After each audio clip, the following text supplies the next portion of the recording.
If you've got a spot in your home where the Wi-Fi just won't reach, the garage, the backyard, or that far bedroom, a Wi-Fi extender is the perfect solution. And the easiest way to set up the NETGEAR EX5000 is by using the WPS button. No passwords, no web browsers, just a simple push of a button. In this video, I'll show you exactly how to do it in just a few minutes. Let's get started.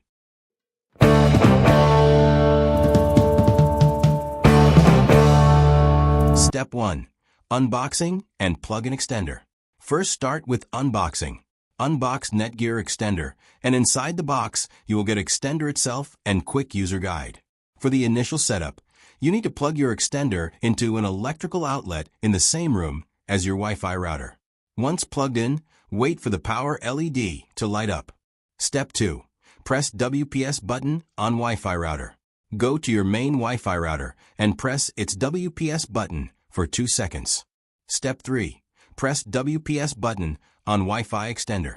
Now, within 2 minutes, go to NETGEAR Extender, and on the side panel you'll find a button labeled WPS. Press it for 2 seconds. Once you press it, the two devices will handshake and establish a secure connection. You'll notice the WPS LED turns solid green.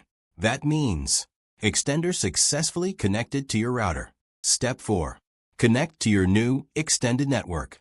On your phone, laptop, or tablet, go to your Wi-Fi settings.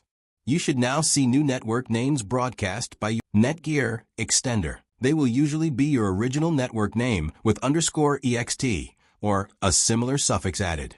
Connect to this new network using the exact same password as your main Wi-Fi. That's it. You're now on the extended network. If this quick and easy method worked for you, don't forget to like, share, and subscribe channel to get more guides. Thanks for watching.